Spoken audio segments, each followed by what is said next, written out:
feel a bit self-conscious with the computer here, but it's because my printer wouldn't work this morning. You're saving a tree. Pardon? You're saving. So I'm saving a tree. Yes, exactly. Thank you. But it feels a bit weird. That's all. Just so you know. So yes. So this. So St. Francis. This week has been a week rich in material for talks. Actually, that. So last Sunday after church, I decided that I would.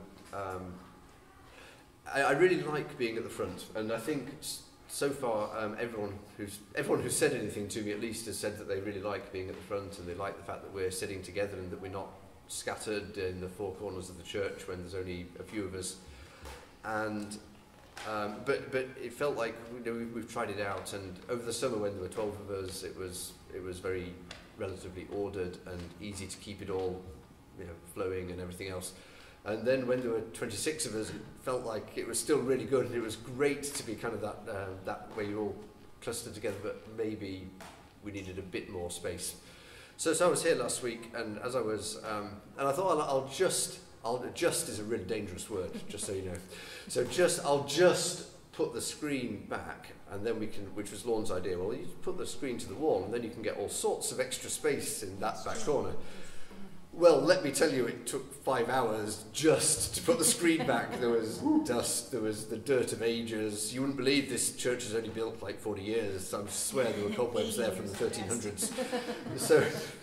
But as I was doing it, I was thinking, well, if this is our spiritual home, what's a spiritual home compared to your real home? So thinking, well, Ruth. In your home, when you invite folks round, you tend to give the more comfortable chairs to the people who need it most, So apparently Ardy doesn't, but But so Ruth, when we had all red chairs and only one blue chair, Ruth would sit on the blue chair because it's most comfortable for her.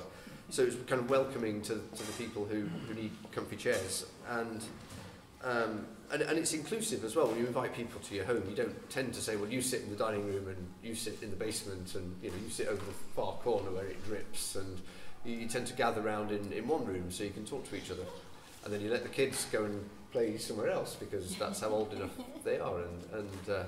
And actually, although obviously this is ad-libbed, but as a diversion, like at work, you know that you've got a good team where the team will just go ahead and do its stuff, whether the manager is there or not. And actually, sometimes they come back and tell you it's much better when the manager's not there. and you don't quite know how to take that for a while. But actually, I think it's great that the kids have just gone on and got on with their own thing today without... I just checked, it's all good. It's very cool. We had a couple of escapees, but they got redirected. Okay, good job. Oh, good.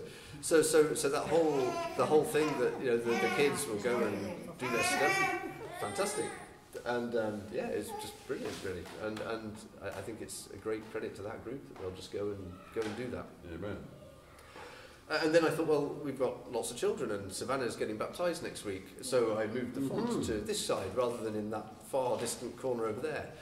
And that was good as well, so you can kind of pray and think of the kids who've been baptised, and my own kids of course were baptised here as well, and yours were, and yours were, and yours will be, and probably some older ones who have grown up and left home and are big now were baptised here. Miriam herself was baptised here. There you go.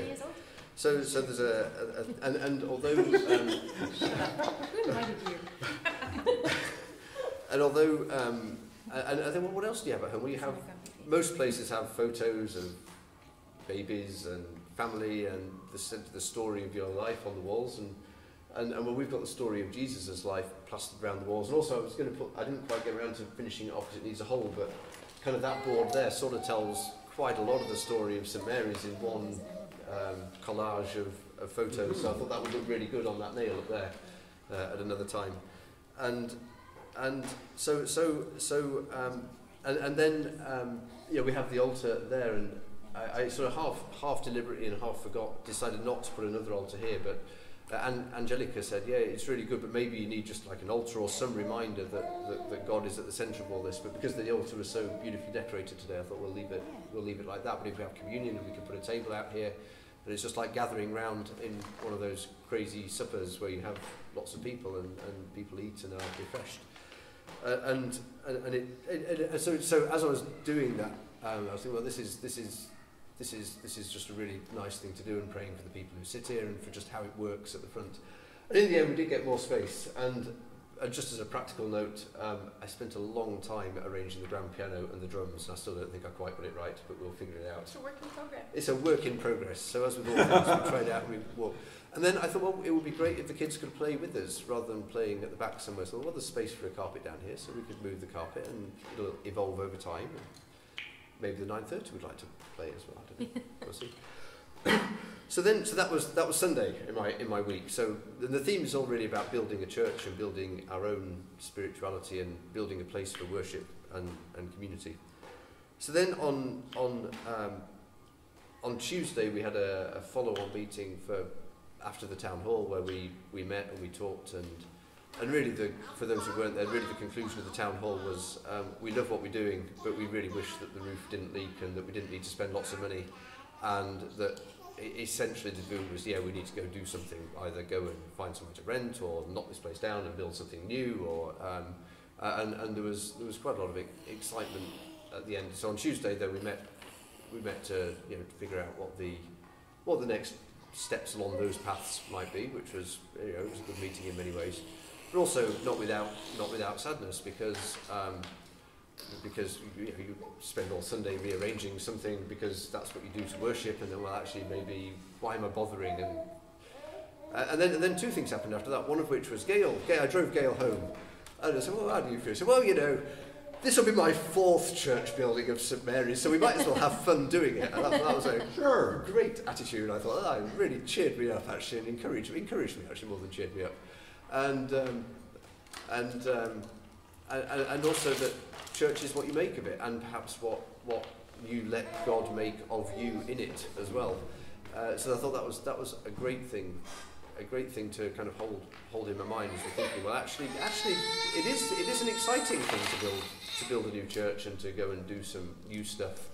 It doesn't have to be gloom and doom and man, because we take our story with us, all 4 of them apparently, or all 3 of them, and we go alongside. And then, as I say, on Wednesday morning, I woke up still feeling slightly discouraged, despite Gail. And then there were these readings from St Francis, and there's a meditation that comes with the readings if you get the right email. And it was basically telling the story of St Francis, which is that he was a rich and wealthy person, the son of a merchant in 1200s Assisi in Italy, and so he was. By all accounts, I don't know what it is about saints, but many of them seem to have had quite wild youths. So he was a lad about town. He was out late drinking. He liked the ladies. He was a party goer actually. And then he went off to fight in a war, and then he came back, and he was not the same. He was thrown in jail for a year, and eventually he found, I think in jail he heard a lot about God. And then when he came out, he heard the call from God to go and build a church, and his first thought was, well, actually what I'm doing is I'm going to rebuild the chapel where I go, because it was falling down and the roof was leaking and the windows needed replacing, and there's nothing new under the sun.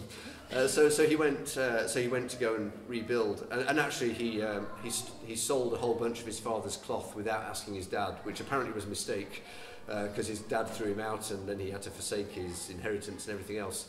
And then, so he essentially embraced poverty. He formed a group of people who were very passionate about the environment, about worship, about being holy, about meeting together to do that, living together actually, to live in that way.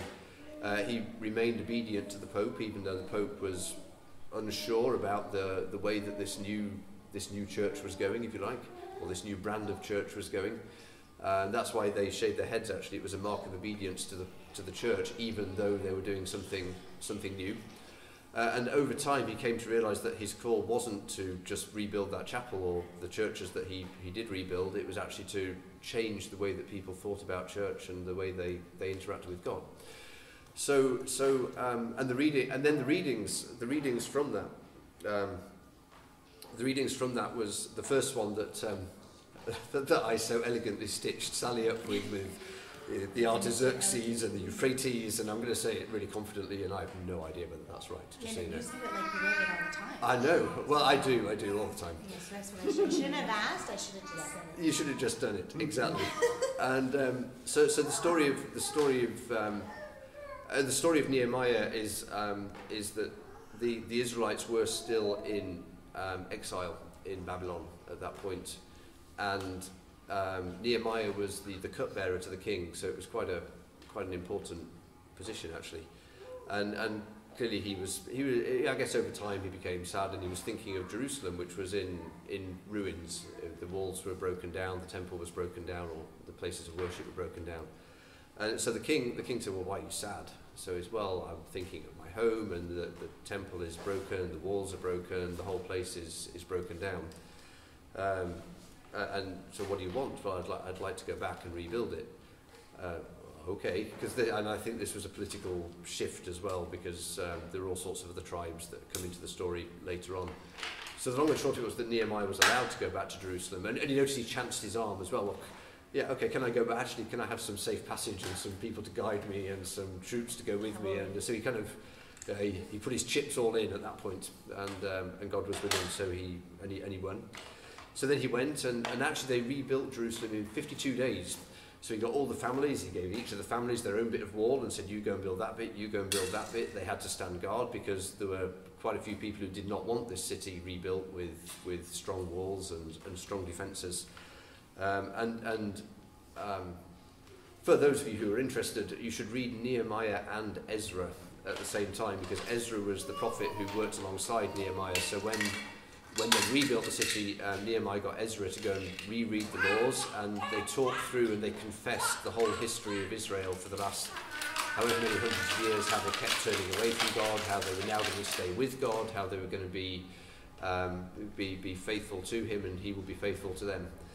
And in Nehemiah's mind, this whole rebuilding of the church, of the city, of the walls, was all to allow purity and holiness and dedication to God. And without that, there was no point. So they did all that, and then he was governor for a while. Then he went back to serve the king, Artaxerxes, for a bit. for a bit longer, and then he went back, and of course they'd all backslided, and they'd all stopped following the laws, and they'd stopped doing what they were supposed to do. So he had to read the law again and lay the law down and redo it. But I guess that's just the story of our lives as well. That's just how it happens. That we get enthusiastic, we decide we will follow, we fall out. And one of the problems that Nehemiah had actually was that. Well, actually, a couple of things he did. He was so St. Francis was very early into ecology. Nehemiah was very into social justice. So when he was the governor there, he did not take all the taxes and the payment and the land that the governor was due in those days, because he said, well, no, the people are oppressed enough, they're poor enough, they can't afford to give me all the percentage of their time and their money as well. And so he just lived as one of the people. And then some of the nobles who perhaps didn't like this precedent, they actually refused to participate in the rebuilding of the temple and the rebuilding of the rebuilding of the walls. So he had a bit of a fight with the nobles as well, who were a bit stroppy about the whole thing. So he was into social justice and governance, and Francis was into ecology. And it just what really struck me is that. These stories are from 1200 and from, you probably know how many years BC, but I think 2000 years before Christ, and yet actually all the themes of the church that we're talking about today, how can we care for the environment amongst us, how can we live social justice, how can we be a community, how can we share the work between the families that are here and make it work. How can we worship God, and how can we keep coming back to trying to be pure for God in the midst of going wrong and falling aside and things falling down? All those themes recur, and I guess it's for each of us in our own time, in our own space, to go and figure that out. Both how we build our physical church, or move our physical church, or go to a new place physically, but also how we go to a new place as us as well, in our spirits and with God to guide us. And the the two passages I picked from Nehemiah, which you can read, remember, if you want. One of which was, "Do not grieve, for the joy of the Lord is your strength," and the second one was, "We will not neglect the house of God," or our house of God. And that was all I had.